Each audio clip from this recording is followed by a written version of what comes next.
Subscribe to our channel by clicking the subscribe button. Click the bell button and enjoy the latest uploads from our channel.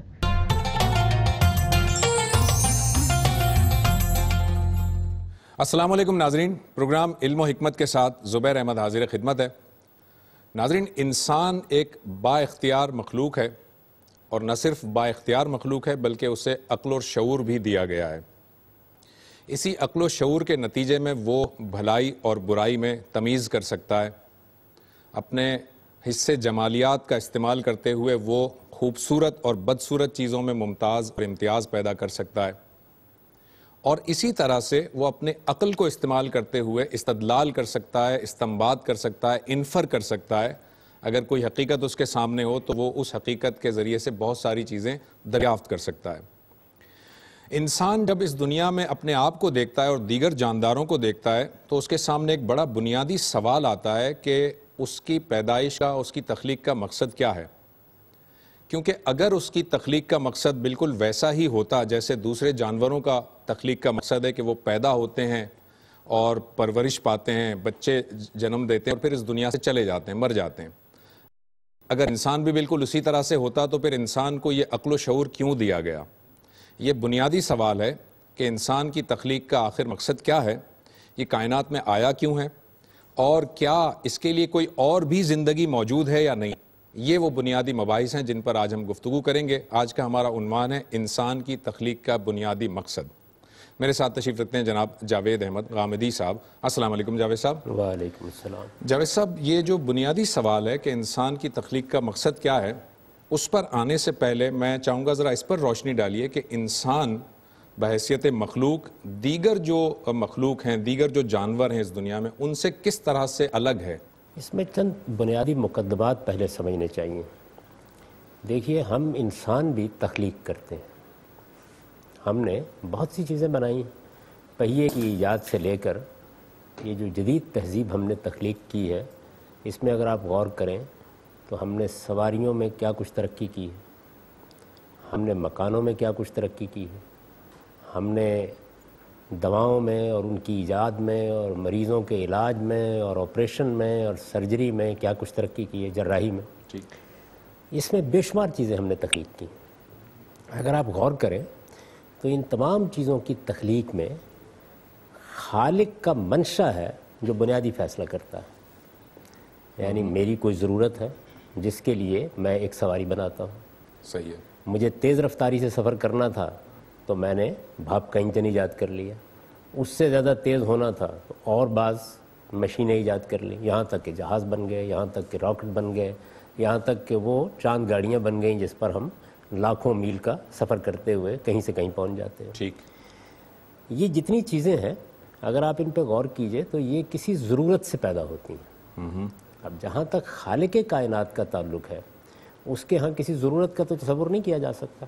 ٹھیک ہے۔ چنانچہ جو تخلیقی فعالیت ہے، یعنی خالق کی جو صفت تخلیق ہے، وہ اپنا ظہور چاہتی ہے، اور یہ بالکل ایسے ہی ہے کہ جس طریقے سے آپ دیکھتے ہیں کہ ایک اچھا مصور، اچھا شاعر اپنے اندرونی احساس سے مغلوب ہو کر تخلیق کرتا ہے، ایسا ہوتا ہے۔ بالکل ٹھیک ہے۔ تو ہم اس موقع کے اوپر اس کو ضرورت سے متعلق نہیں کرتے۔ یہ اللہ تعالیٰ کے ساتھ کوئی تشبیہ دینا مقصود نہیں ہے، ظاہر ہے کہ ذات خداوندی ان سب چیزوں سے بالاتر ہے، تاہم اس کے اندر جو اصل چیز کار فرما ہے وہ اللہ کی صفت تخلیق کا ظہور ہے۔ یہی وجہ ہے کہ آپ نے بے شمار جانوروں کا ذکر کیا، ان کے بارے میں ہم نہیں جانتے کہ وہ اپنی تخلیق کو کس زاویے سے دیکھتے ہیں، لیکن جس طرح ہم ان کو دیکھ رہے ہیں اس سے بظاہر یہ معلوم ہوتا ہے کہ جیسے وہ سب ہمارے لیے بنا دیے گئے، یعنی ہماری دنیا میں رونق ہو، ہماری دنیا میں تنوع ہو، ہماری دنیا میں جدت ہو، ہماری دنیا میں نظر نوازی کے بہت سے سامان ہوں، یعنی یہ صاف معلوم ہوتا ہے۔ ٹھیک۔ اچھا، اللہ تعالیٰ نے صرف یہی نہیں بتایا کہ میں نے انسان بنائے ہیں، یہ بھی بتایا ہے کہ اس کے علاوہ بھی میں نے باشعور مخلوقات بنائی، مثلاً فرشتے، مثلاً جنات، وہ بھی بنائے۔ تو اب ظاہر ہے کہ اس میں پھر یہی سوال باقی رہ جاتا ہے کہ خالق ہی سے معلوم کیا جائے کہ اس کے پیش نظر کیا چیز ہے۔ ٹھیک ہے۔ یعنی جو تخلیق ہے وہ یا تو خالق کے حوالے سے دیکھی جائے گی یا تخلیق کے اپنے شعور کے حوالے سے دیکھی جائے گی۔ تو میں نے آپ سے گزارش کی کہ جتنی ہماری تخلیقات ہیں وہ سب کی سب ہماری ضرورتوں سے پیدا ہوتی ہیں۔ ٹھیک ہے۔ ہماری وہ ضرورتیں کہ جو ہمیں روزمرہ لاحق ہوتی ہیں، ہماری وہ ضرورتیں جو ہماری حصے جمالیات کی تسکین کے لیے وجود پذیر ہوتی ہیں. خالق کیا، چونکہ ان چیزوں کا تصور نہیں کیا جا سکتا، تو اس وجہ سے ہم یہ کہتے ہیں کہ اس کی جو صفت تخلیق ہے، یعنی وہ خالق ہے، وہ بنانا جانتا ہے، بناتا ہے، اور چیزوں کو بنانے کے بارے میں جس طرح کہ اپنے بارے میں خود فرماتا ہے کہ وہ مصور ہے، وہ باری ہے، وہ خالق ہے، تو اس کا ظاہر ظہور ہوگا. صفات اپنی ذات میں ظہور کا تقاضا کرتی ہیں. ٹھیک ہے. تو وہ کسی باشعور مخلوق کو بنا دے، کسی بے شعور مخلوق کو بنا دے، محض تزئین کے لیے کسی مخلوق کو بنا دے، اپنی دنیا کو پر رونق کرنے کے لیے بنا دے، ایک مخلوق کو بنائے اور دوسری کو اس کی خدمت کے لیے بنا دے. کتنے جانور ہیں جن کے بارے میں یہ معلوم ہوتا ہے کہ وہ دوسرے جانوروں کی خوراک کے لیے پیدا کر دیے گئے. خود ہم اگر غور کریں تو یہ جو گوشت ہم کھاتے ہیں اس میں بھی ہم جان لیتے ہیں. اس کا مطلب ہے کہ 10 نہیں، 20 نہیں، ہزاروں لاکھوں کی تعداد میں جانور صرف اس لیے پیدا ہوتے ہیں یا پیدا کیے جاتے ہیں کہ وہ ہماری خوراک بن جائے. ٹھیک. کبھی آپ کسی مرغیوں کے فارم میں جا کے دیکھیں، کئی بھیڑوں کے فارم میں جا کے دیکھیں تو آپ کو یہ اندازہ ہوگا کہ کتنے بڑے پیمانے پر محض ہم اپنے ذوق طعام کی تسکین کے لیے کیا کچھ کر ڈالتے ہیں، ساری چیزیں کر دیتے ہیں. تو اس وجہ سے ایک طریقہ یہ ہے کہ ہم اپنے زاویے سے دیکھیں، ایک طریقہ یہ ہے کہ پھر خالق ہی سے پوچھ لیا جائے. تو دو پہلو ہیں اس میں. ایک یہ ہے کہ انسان اصلاً کس لیے پیدا کیا گیا ہے. جی. چنانچہ انسان کو یہ باخبر کر دیا گیا ہے کہ تم کسی کی تسکین کے لیے وجود پذیر نہیں ہوئے. ٹھیک ہے. کسی کی خوراک بننے کے لیے وجود پذیر نہیں ہوئے. تمہیں میں نے ایک ابدی زندگی کے لیے بنایا ہے. اچھا. یعنی یہ بات جانوروں کے بارے میں نہیں کہی گئی، درندوں کے بارے میں نہیں کہی گئی، ٹھیک، انسان کے بارے میں کہی گئی. اس سے یہ کہا گیا ہے کہ میں نے تمہیں ایک ایسی دنیا بنایا ہے جو کبھی ختم نہیں ہوگی. یہ دیکھیے، یہ چند الفاظ ہیں جو کبھی ختم نہیں ہوگی. ہم قرآن مجید میں پڑھتے ہیں خالدین فیہا ابدا، انسان وہاں ہمیشہ ہمیشہ رہے گا. یا یہ دیکھتے ہیں کہ جب تک اس دنیا کے زمین و آسمان قائم ہے انسان بھی وہاں موجود ہوگا. یا یہ دیکھتے ہیں کہ وہاں ایک ایسی عطا ہوگی، ایسی مہربانی ہوگی، ایسی عنایت ہوگی عطاً غیر مجزوز جو کبھی ختم نہیں ہوگی. یہ ساری چیزیں ہم دیکھتے ہیں تو چند الفاظ ادا کر دیتے ہیں، لیکن اگر غور کر کے دیکھیں تو یہ ابدی زندگی کیا چیز ہے. اس کا مطلب یہ ہے کہ ایک ایسی مخلوق کو بنانے کا فیصلہ کیا گیا جس پر موت نہیں طاری ہوگی. خدا ہمیشہ سے ہے، ہم ہمیشہ سے نہیں ہیں، لیکن یہ آیات بتا رہی ہیں کہ ہم اس کی ہمیشگی میں اب اس کے ساتھ چلیں گے. ٹھیک ہے. یعنی اگرچہ ہماری وہ ہمیشگی بھی اس کی مشیت پر ہے، یہ بھی واضح کر دیا ہے. صحیح ہے. یہ بتا دیا ہے کہ الا ما شاء ربک، لیکن بہرحال وعدہ کیا ہے اور یہ کہا ہے کہ یہ میرا وعدہ ہے اور میں اپنے وعدوں کی خلاف ورزی نہیں کرتا کہ میں تمہیں ابدی زندگی دوں گا. یہ جو ابدی زندگی ہے اس کے بارے میں تو بتا دیا گیا، اور یہ بھی بتا دیا گیا کہ اس ابدی زندگی کو کھوتے ہوئے اس دنیا میں تم جن چیزوں کی طلب اپنے اندر رکھتے ہو وہ میں وافر مقدار میں وہاں دے دوں گا. ان میں سے کوئی چیز ایسی نہیں، بلکہ یہ اعلان کر دیا گیا کہ لکم فیہا ما تشتہی انفسکم، جو خواہش تمہارے اندر پیدا ہوگی میں وہ پوری کر دوں گا. ٹھیک ہے. یہ تو اپنی جگہ، لیکن اب اس ابدی زندگی میں ہمارے سامنے کیا مقصد ہوگا اس کے بارے میں خاموشی اختیار کر لی گئی. یعنی اپنی مخلوق کو یہ بتا دیا ہے، لیکن یہ اعلان یہ بتا رہا ہے کہ وہ بے مصرف زندگی نہیں ہو سکتی. ابدی زندگی محض عیش دوام نہیں ہو سکتی. یعنی اس کے اندر کوئی بڑے مقاصد پنہاں ہیں، ورنہ اس کائنات کے اندر ایک ایسی مخلوق کو بنانا جو شعور رکھتی ہے، جو چیزوں کو سمجھ سکتی ہے، جو استنباط کر سکتی ہے، جو خدا کی معرفت حاصل کر سکتی ہے، کائنات کو پہچان سکتی ہے، اور اتنی غیر معمولی عقل لے کے آئی ہے کہ جب اس نے دنیا میں اس کو استعمال کیا ہے تو خدا کی بنائی ہوئی دنیا اسے ہزاروں نئی چیزیں دریافت کر لیں. تو یہ ایسی مخلوق جس کو ابدی زندگی دینا پیش نظر ہے وہ بے مقصد اور بے مصرف نہیں ہو سکتی. یعنی یہ نہیں ہے کہ وہاں آپ کو لے جا کر لٹا دیا جائے اور کہا جائے کہ اب آپ شراب کے جام پیتے رہیں اور باقی زندگی یہاں پہ اطمینان کے ساتھ لیٹتے ہوئے بسر کر دیں. یعنی قرآن مجید سے صاف یہ معلوم ہوتا ہے کہ کوئی بڑا مقصد ہے، اور اس کو قرآن کبھی کبھی ایک لفظ میں ادا بھی کر دیتا ہے کہ یہ سارا معاملہ بالحق ہے. یعنی یہ بے مصلحت نہیں ہے، بے مقصد نہیں ہے، یہ ایسے ہی نہیں ہے. ہم نے یہ کائنات اور اس کائنات کے بعد جو کچھ ہے اس کو ابس نہیں بنا دیا. یہ ایک اصول بتا دیتا ہے. اب اس کے بعد ہے ہماری یہ موجودہ زندگی. صحیح. اس موجودہ زندگی کا مقصد بالکل واضح طریقے پر بتا دیا گیا ہے، اور وہ مقصد یہ ہے کہ یہاں میں نے تمہیں صرف اس لیے بھیجا ہے کہ میں تمہارا امتحان کرنا چاہتا ہوں. صحیح. یعنی میں نے فیصلہ کیا کہ میں وہ ابدی زندگی، ہمیشہ کی زندگی، وہ زندگی جس میں تمہاری زبان پر خواہش آئے گی اور پوری ہو جائے گی، دل میں تمنا پیدا ہوگی اور پوری ہو جائے گی، وہ زندگی جس میں ماضی کا کوئی پچھتاوا اور مستقبل کا کوئی اندیشہ نہیں ہوگا۔ میں وہ زندگی دینے کے لیے یہ دیکھنا چاہتا ہوں کہ کون اس کا مستحق بنتا ہے، اور اس کے لیے میں نے تمہیں شعور دے دیا۔ اس شعور کے ساتھ تمہارے باطن میں نے وہ چیزیں الہام کر دی ہیں جن کی بنیاد پر میں تمہارا امتحان کروں گا، اور پھر اپنے پیغمبروں کے ذریعے سے بار بار تمہیں تنبیہ بھی کر دی۔ ٹھیک، چنانچہ اس دنیا کی زندگی کے بارے میں تو یہ بات وضاحت سے بتا دی کہ دو باتیں جو قرآن نے کہی ہیں، ایک یہ کہا ہے بہت اجمال کے ساتھ، وَمَا خَلَقْتُ الْجِنَّ وَالْإِنسَ إِلَّا لِيَعْبُدُونِ، میں نے جن اور انسان دونوں باارادہ مخلوقات اختیار رکھتی ہیں، دونوں مخلوقات کو اس لیے پیدا کیا کہ وہ میرے بندے بن کر رہیں، یعنی سرکشی نہ اختیار کریں میرے سامنے، میں نے انہیں بنایا ہے، میں ان کا خالق ہوں، تو وہ یہ سمجھ لیں کہ وہ میرے بندے ہیں، انہیں اسی حیثیت سے دنیا میں زندگی بسر کرنی ہے۔ یہ ایک لفظ کہ وہ میرے بندے بن کر رہے در حقیقت پورا کا پورا پروگرام بتا دیتا ہے، یعنی ان کو اس حقیقت کو تسلیم کر کے دنیا میں زندگی بسر کرنی ہے کہ میں خالق ہوں، وہ میری مخلوق ہے، میں معبود ہوں، وہ میرے عابدین ہیں، یہ بنیادی بات۔ اچھا، دوسری جگہ اس کو کھول دیا ہے، خلق الموت والحیات لیبلوکم ایکم احسن عملا، اس نے زندگی اور موت کا یہ کارخانہ یعنی اللہ تعالیٰ نے اس لیے بنایا ہے تاکہ وہ دیکھے کہ تم میں سے کون بہتر عمل کرتا ہے۔ ٹھیک ہے، تو اس دنیا کے اندر تو ہمارے بھیجنے کا مقصد یہ بالکل واضح طریقے پہ بتا دیا ہے، جگہ جگہ اس کی تلقین کر دی ہے، ایک ایک پہلو سے اس کو واضح کیا ہے، لیکن جب ہم اس امتحان میں کامیاب ہو کے وہاں پہنچیں گے اور وہاں ہمیں ابدی زندگی دی جائے گی اور وہ زندگی کبھی ختم نہیں ہوگی، اس میں کیا اور چیزیں پیش نظر ہیں ان کے بارے میں خاموشی اختیار کر لی گئی ہے۔ اس سے اندازہ کیا جا سکتا ہے کہ جب اس پروردگار نے یہ دنیا بنا کر اس کے اندر ہمارے لیے اتنے امکانات رکھ دیے ہیں تو اس ابدی دنیا میں معلوم نہیں وہ کیا امکانات رکھتے ہیں۔ ٹھیک ہے، آپ کی جو بات ہے اس کو ناظرین کے لیے اگر میں اس کو خلاصہ کروں تو یہ کہ اگر ہم دیکھیں اس دنیا کے جو زندگی ہے، یہ جو اس وقت جو زندگی ہے اس کا مقصد قرآن مجید نے بڑے واضح انداز میں بتا دیا ہے کہ یہاں پر میں نے تمہیں اپنے امتحان کے لیے بھیجا ہے، اور اس امتحان کے لیے جو ٹولز اللہ تعالیٰ نے دیے ہیں وہ شعور دیا ہے، الہام دیا ہے، اور انبیاء کے ذریعے سے ہدایت کا سلسلہ دیا ہے۔ وہ ٹولز ہیں، ان ٹول کے ذریعے سے ہمیں اس امتحان میں سے گزرنا ہے، وہ مقصد اللہ تعالیٰ نے تعین کر دیا اس کا، اور اس کے بعد اس امتحان میں جو لوگ کامیاب ہوں گے ان کے لیے ایک ابدی زندگی کا انتظام ہے، اور اس ابدی زندگی میں کیا کچھ ہوگا اس کے بارے میں قرآن مجید خاموش ہے، اس کا مقصد کیا ہوگا اس کے بارے میں قرآن مجید خاموش ہے۔ یہ آپ کی بات کے پورے سمری ہے۔ اس میں یہ بتا دیا گیا ہے کہ وہ زندگی کیسی ہوگی، یہ بتا دیا گیا ہے۔ ٹھیک، جس طرح کہ میں نے عرض کیا نا، ہمیشہ کی ہوگی، وہاں موت اپنی موت مر جائے گی، وہاں کوئی ماضی کا پچھتاوا، کوئی مستقبل کا اندیشہ نہیں ہوگا، جس کو قرآن بیان کرتا ہے لا خوف علیہم ولا ہم یحزنون، اس میں جو آپ چاہیں گے وہ آپ کو مل جائے گا۔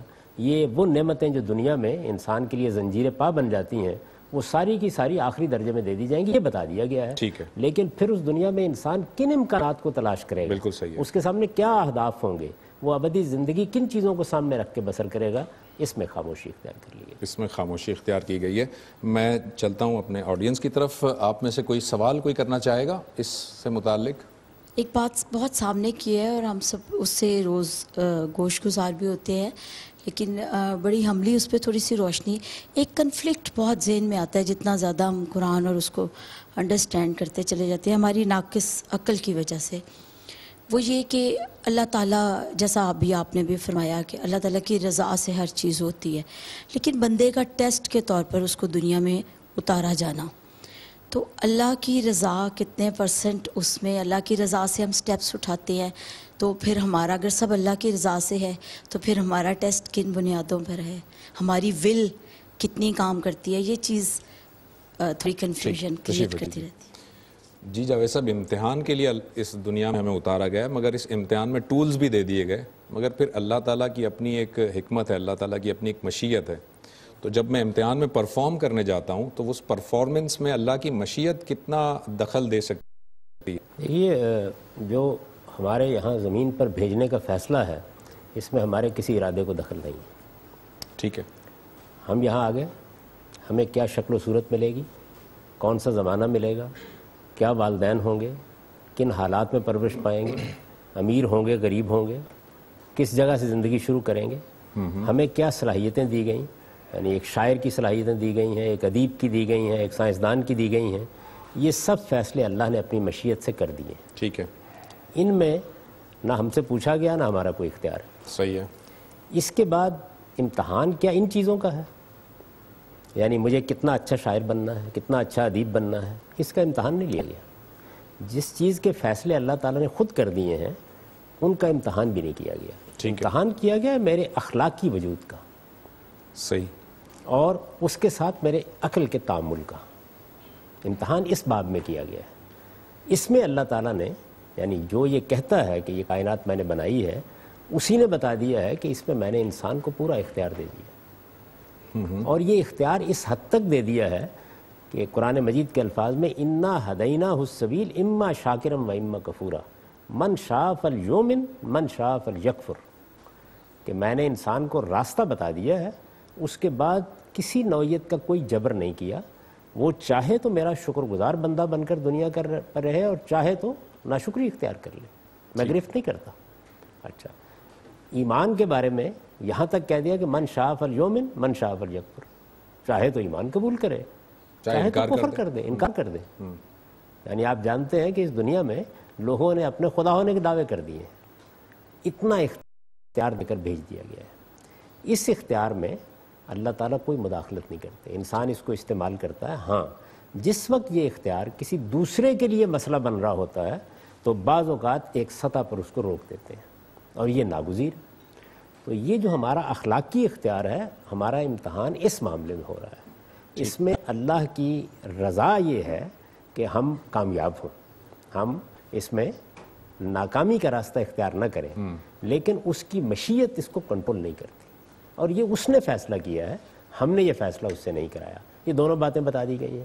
اس مسئلے کو اللہ تعالیٰ میں بیٹھ کے سمجھنے کی کوشش نہیں کرنی چاہیے، اس لیے کہ نہ ہم اللہ تعالیٰ کو دیکھ سکتے ہیں، نہ وہ ہماری پوری طرح گرفت میں آتا ہے. ہمیں یہ فیصلہ اپنے اندر بیٹھ کے کرنا چاہیے. ہم میں سے ہر شخص اپنے باطن میں جھانکے بڑی اچھی طرح جانتا ہے کہ وہ کہاں مجبور ہے اور کہاں مختار ہے. اسی اختیار کی بنیاد پر ہم اپنے گھریلو فیصلے کرتے ہیں، اسی کی بنیاد پر ہم صبح شام کے معمولات انجام دیتے ہیں، اسی کی بنیاد پر ہماری عدالتیں کام کرتی ہیں. آپ نے کبھی نہیں دیکھا ہوگا کہ کسی عدالت میں کوئی قاتل پیش ہوا ہے دنیا کی کسی عدالت میں اور وہاں بحث یہ شروع ہو گئی ہو کہ اس نے اپنے اختیار سے کیا ہے یا اللہ کی مشیت ہی تھی. یہ بحث نہیں ہوتی نا. اچھا، سیاست میں، معیشت میں، معاشرت میں، کاروبار میں سب فیصلے ہو رہے ہوتے ہیں. یہیں سے اس کو سمجھنا چاہیے کہ ہمیں اللہ تعالیٰ نے یہ بتا دیا کہ اس نے اختیار دیا اور ہم جانتے ہیں کہ ہمیں کہاں اختیار حاصل ہے. تو اپنے اس فہم کی بنیاد پر ہمیں احتیاط کی زندگی بسر کرنی ہے کہ جہاں ہم اپنے اختیار سے کوئی معاملہ کر رہے ہوتے ہیں وہاں ہمیں علم اور عقل کی روشنی میں اقدام کرنا چاہیے. ہمیں اخلاقی اصولوں کو ہر حال میں ملحوظ رکھنا چاہیے. اور اگر اللہ تعالیٰ نے ان اخلاقی اصولوں کی بنیاد پر کوئی حکم دیا ہے، کوئی قانون بنایا ہے جس کو شریعت کہا جاتا ہے تو اس کی پابندی کرنی چاہیے. یہ ہے اصول. جی، میرا سوال گامدی صاحب سے یہ ہے کہ ہم مسلمان ہیں، ہمارے سامنے تو ٹوٹل ٹریک آف لائف دیا گیا ہے کہ ہمیں ایک ابدی زندگی ملنی ہے. دنیا ہمارے لیے ایک لیب کی طرح ہے جہاں پر آ کے ہم نے اپنے اعمال پرفارم کرنے ہیں، اس کے بعد ہمارا جو بھی عمل ہے وہاں پر ہوگا. غیر مسلموں کی تخلیق کا مقصد کیا ہے؟ اصل مسلمان کچھ ایسے ہوتے ہیں جو اپنے اعمال کے ذریعے ڈفرینٹ اپنی جو کنٹریبیوشن کے لیے اللہ تعالیٰ کے بہت زیادہ قریب ہو جاتے ہیں، مگر نان مسلم انسانیت کی بہت زیادہ خدمت کرتے ہیں. تو وہ رب کا ظہور کس طریقے سے اپنے سامنے پاتے ہیں؟ یہ جو مسلم غیر مسلم کی تفریق ہے یہ تو ہمارے لحاظ سے ہے. اللہ تعالیٰ تو یہ کہہ رہے ہیں کہ میں نے ساری انسانیت کو اسی مقصد سے پیدا کیا ہے اور اس کا احساس ان کے اندر رکھ دیا ہے. ہمارے پروگرام کا ٹاپک بھی انسان کی تخلیق کا مقصد ہے. قرآن مجید نے یہ نہیں کہا کہ میں نے مسلمانوں کو اس مقصد کے لیے پیدا کیا ہے، یہ کہا ہے میں نے انسانوں کو اس مقصد کے لیے پیدا کیا ہے. یعنی جو ابھی ہم نے آیات پڑھی وما خلقت الجن والانس الا لیعبدون، وہاں یہ تو نہیں کہا گیا کہ وما خلقت المؤمنین یا مسلمین، اس میں تو بتایا گیا ہے کہ جن اور انس بحیثیت مخلوق وہ اس مقصد کے لیے پیدا کیے گئے. اچھا، جو دوسری آیت ہے اس میں بھی اگر آپ دیکھیں تو وہاں پر کسی مسلمان کا ذکر نہیں بلکہ موت و حیات کا کارخانہ، جو ظاہر ہے کہ ایک مسیحی کے لیے بھی ہے، جو میرے لیے بھی ہے، جو آپ کے لیے بھی ہے. تو خلق الموت والحیات لبلوکم ایکم احسن عملا.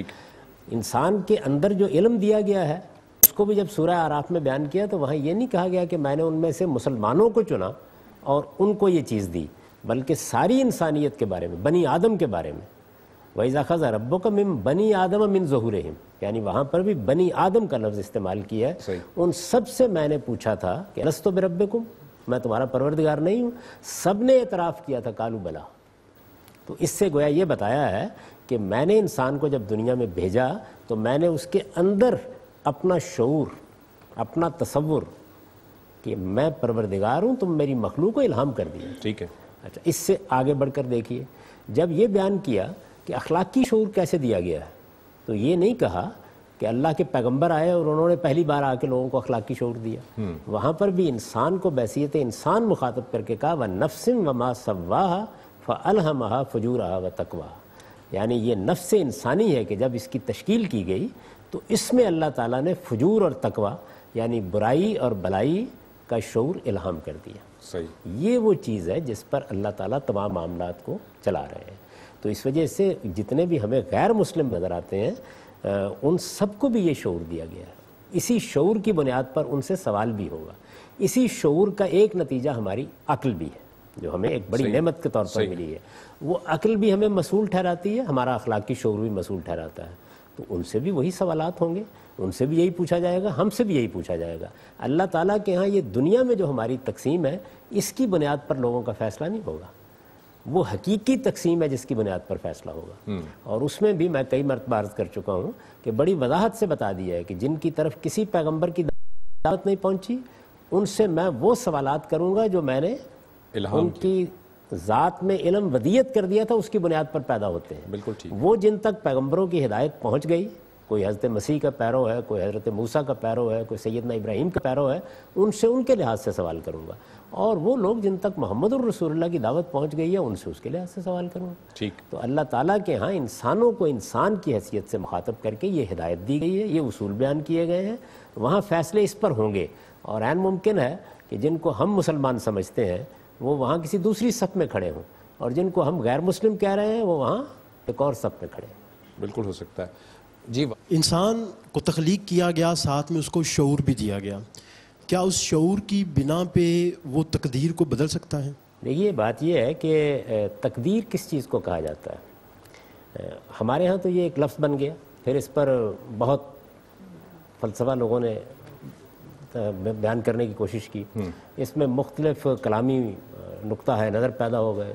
معتزلہ نے ایک نقطہ نظر اختیار کر لیا، اشاعرہ نے ایک نقطہ نظر اختیار کر لیا، قدریہ، جبریہ، معلوم نہیں کیا کیا پیدا ہو گئے۔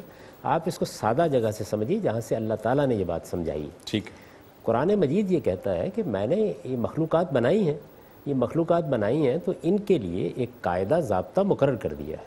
یعنی یوں تو نہیں ہوتا کہ یک بیک کسی آدمی کی ناک بڑھ کے سونڈ بن جائے، یعنی میرا جسم، میرا وجود میں آنا، میرا دنیا میں ٹھہرنا، میرے احوال، میرے مقامات، سب چیزیں ایک اندازے کے ساتھ ہو رہی ہیں۔ یعنی بارش ہوتی ہے تو وہاں پر بھی دیکھیں نا، یہی لفظ قرآن نے استعمال کیا ہے کہ ہم ایک اندازے کے ساتھ بارش برسا دیتے ہیں۔ کبھی کبھی وہ اس سے آگے بڑھ جاتی ہے، اس کے بھی کچھ مسالے ہوتے ہیں۔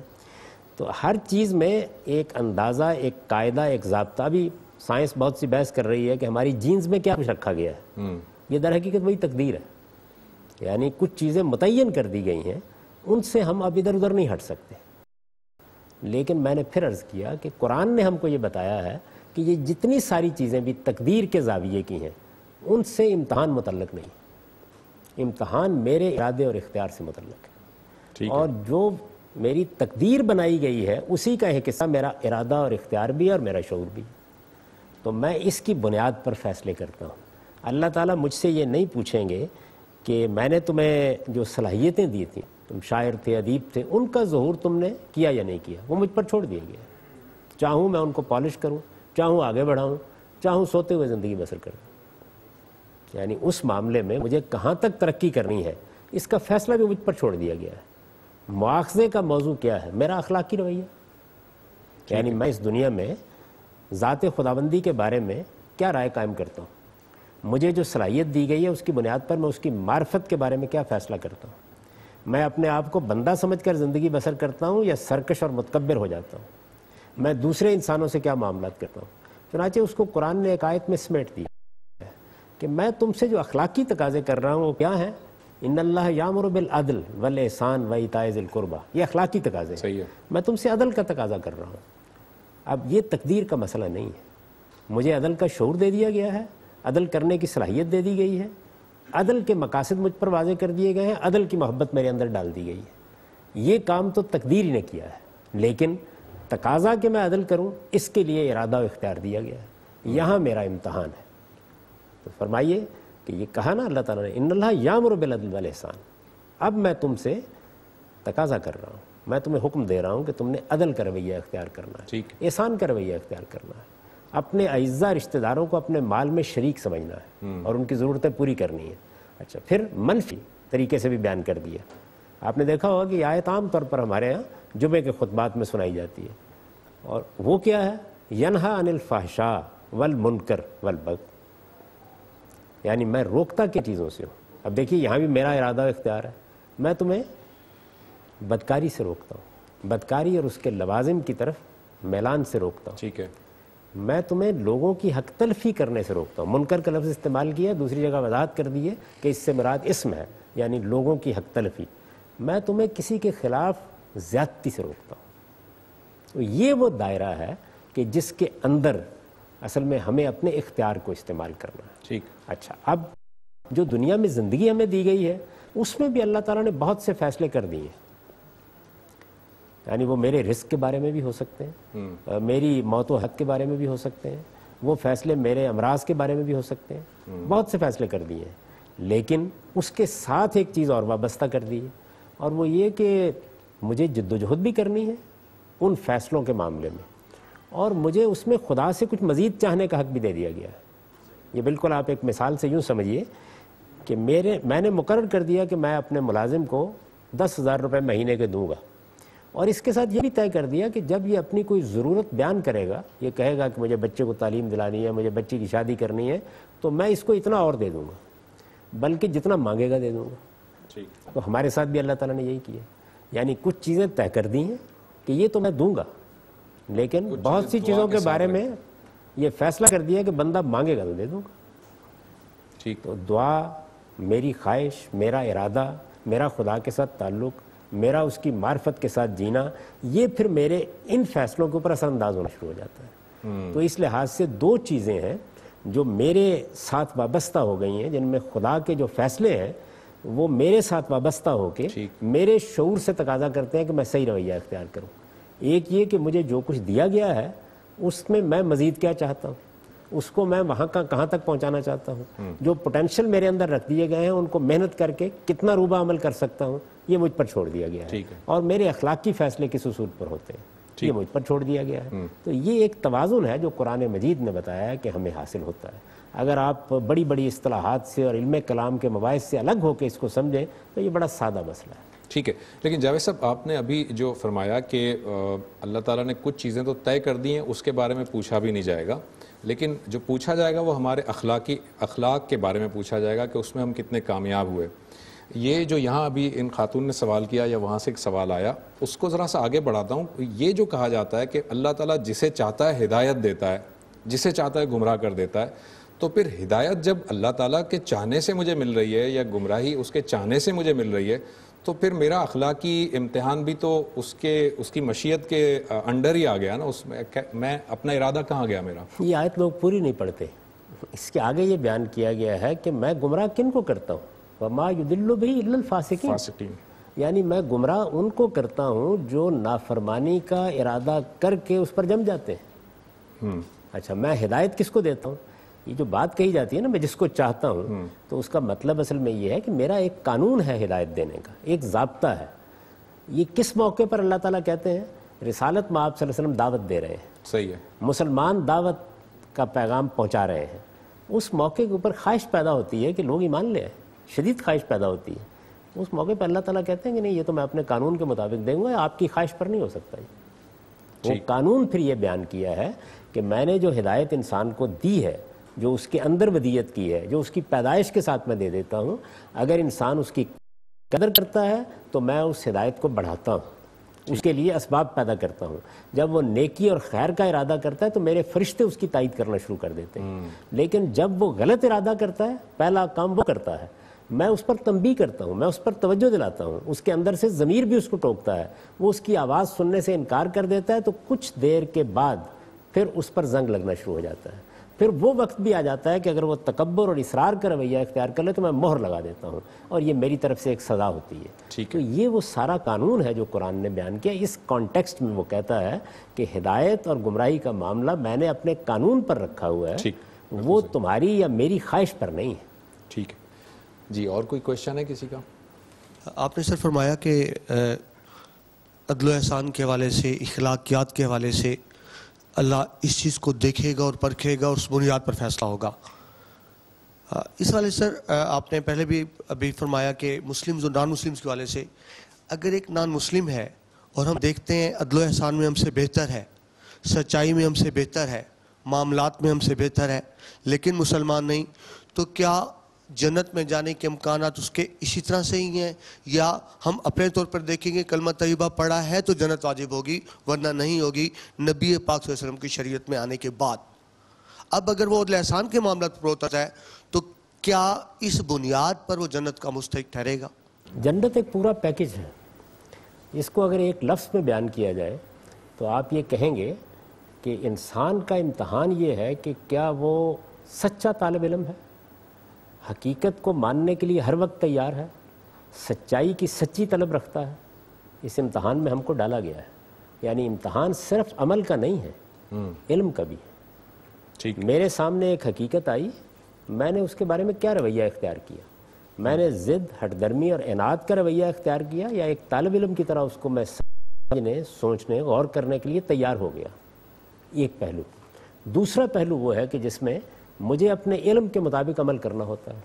ٹھیک ہے. جس میں ایک اخلاقی پیکج دے دیا گیا ہے, ابھی میں نے اس کا ذکر کیا, یہ بتایا ہے کہ تمہیں کن چیزوں کا کرنا ہے. تو دنیا میں تمام انسان, آپ مسلم اور غیر مسلم کی تفریق سے نکل جائیں, دنیا میں تمام انسان, میں بھی, آپ بھی, ایک مسیحی بھی, بدھ بھی, ہندو بھی, اسی امتحان میں ڈالے گئے ہیں. ٹھیک ہے. سوال یہ ہے کہ جس آدمی کو ہم کہہ رہے ہیں کہ وہ بہت نیک ہے, بہت اچھا ہے, اچھے کام کرتا ہے, اس کے سامنے جب محمد الرسول اللہ کی دعوت آئی, اس نے کیا رویہ اختیار کیا؟ وہ کہتا ہے میری سمجھ میں نہیں آئی, مجھ تک ٹھیک طرح پہنچی نہیں, مجھے کسی نے پیغام نہیں پہنچایا. ایک دوسرا جواب ہے, پہنچ گئی, مجھے معلوم ہو گیا کہ وہ خدا کے پیغمبر ہیں, لیکن میں نے پرواہ نہیں کی. اب آپ یہ بتائیے کہ ان دونوں رویوں کا نتیجہ ایک ہی نکلنا چاہیے؟ نہیں نکلنا چاہیے. تو اس وجہ سے میں نے یہ گزارش کی ہے کہ اس کا انحصار اس پر ہے کہ کسی آدمی تک کیا چیز پہنچی ہے اور اس نے اس کو کیسے رسپونڈ کیا. اللہ تعالیٰ نے قرآن مجید میں یہ بتایا ہے, نبی صلی اللہ علیہ وسلم نے یہ بتایا ہے کہ آپ کو سچا طالب علم بن کے حقیقت کی تلاش کرنی ہے.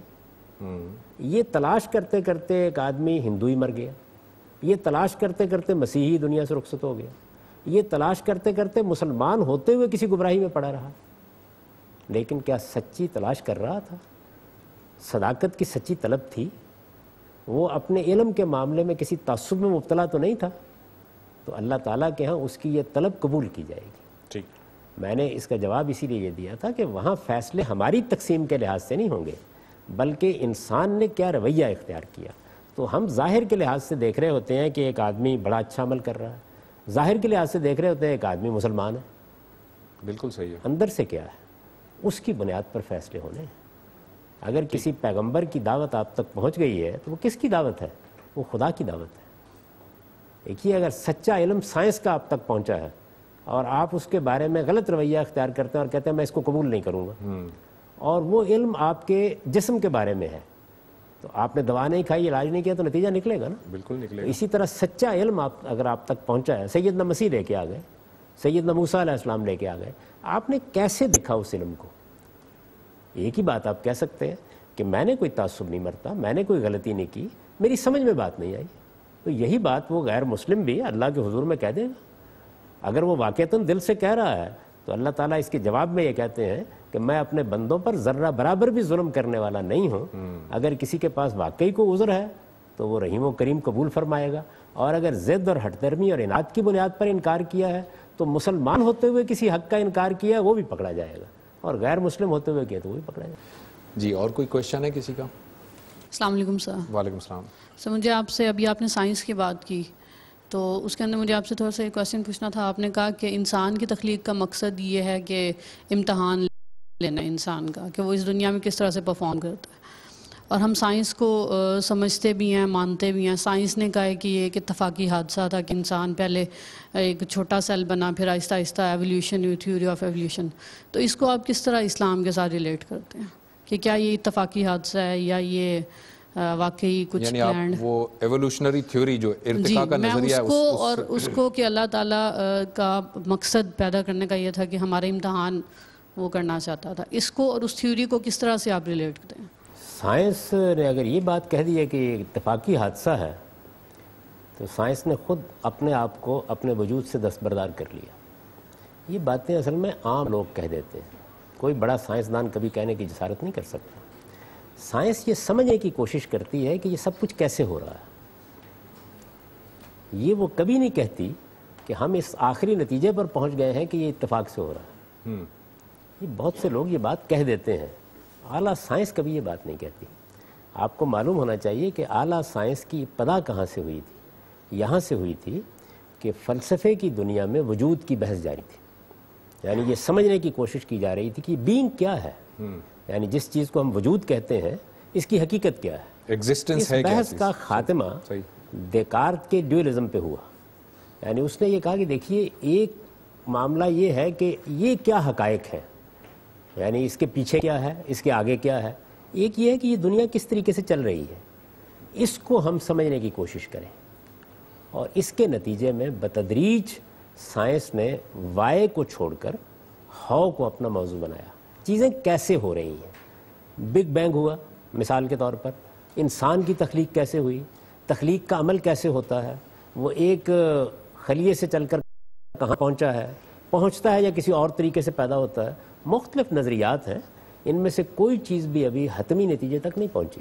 ٹھیک ہے، یہ نظریات پیش کیے جا رہے ہیں. ان سے یہ کیسے معلوم ہو گیا کہ سب کچھ اتفاق سے ہو رہا ہے. صرف یہ معلوم ہوا کہ ایک باشعور مخلوق، یہ عظیم کائنات، یہ ریاضیاتی سانچوں میں ڈھلی ہوئی کائنات، اس کے بننے کا پروسیس یہ ہے. اس کو ایک چھوٹی سی مثال سے سمجھیے.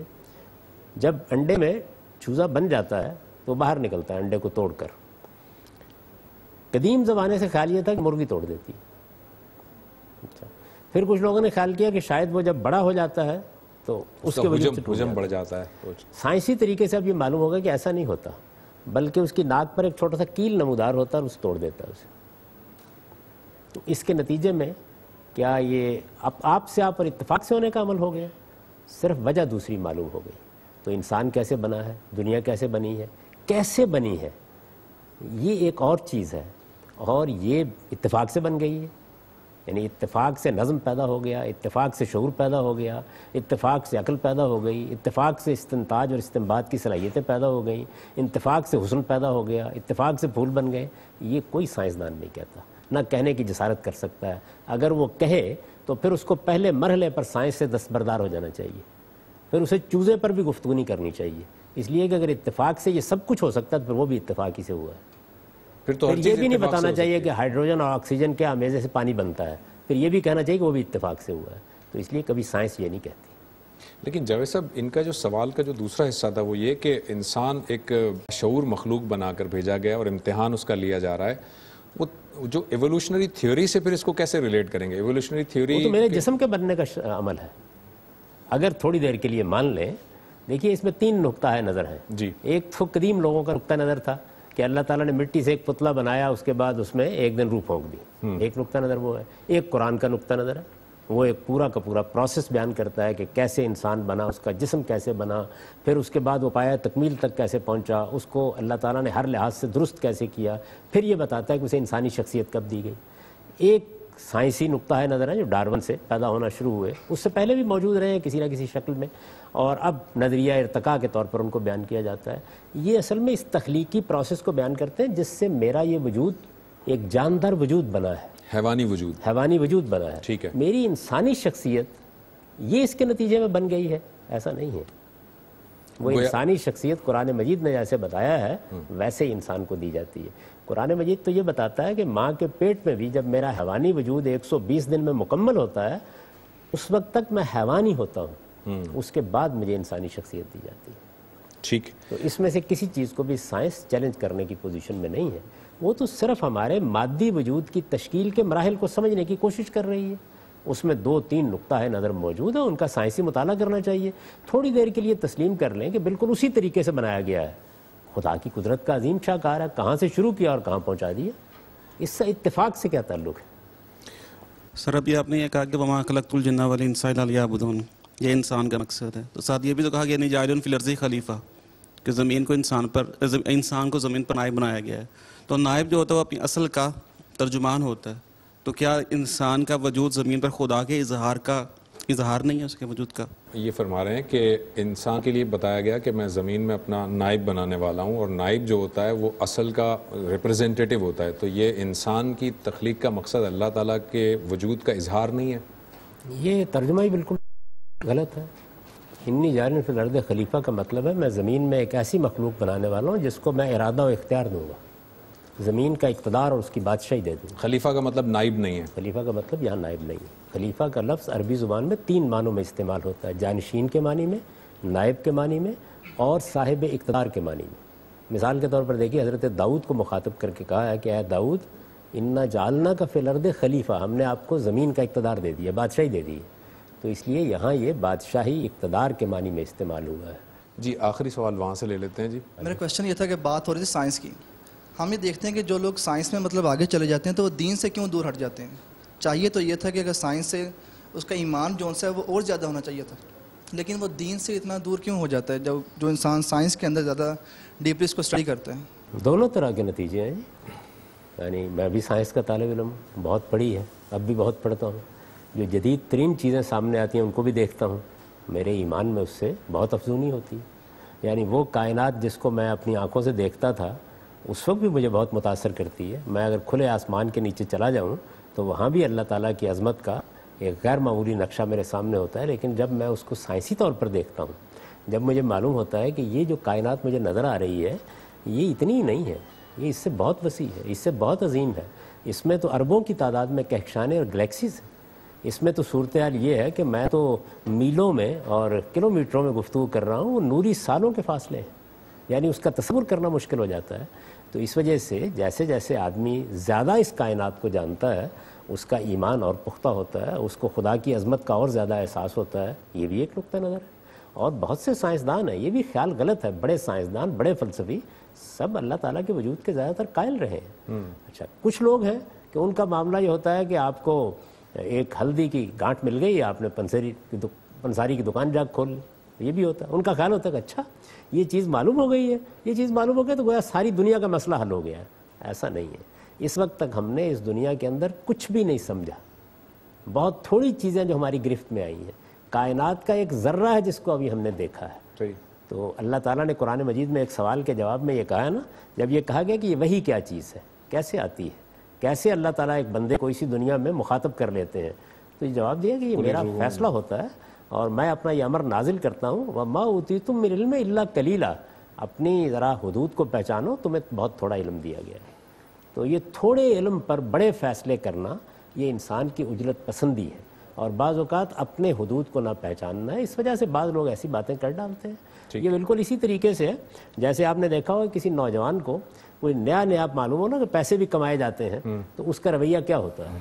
تو بعض لوگ جو ہے وہ سائنس کی 4 چیزیں پڑھنے کے بعد یہ محسوس کرتے ہیں کہ کائنات ان کی گرفت میں آ گئی ہے، دنیا کا مسئلہ حل ہو گیا ہے، انہوں نے ازل بھی جان لی ہے، ابد بھی جان لی ہے. سائنس کو اگر آپ ایک اچھے طالب علم کے طور پر پڑھیں تو حقیقت یہ ہے کہ آپ کی حیرت میں اور زیادہ اضافہ ہوتا ہے. آپ کے سامنے اور دنیایں کھلتی ہیں اور آپ کو معلوم ہوتا ہے کہ یہ کیا دنیا ہے، کیا کائنات.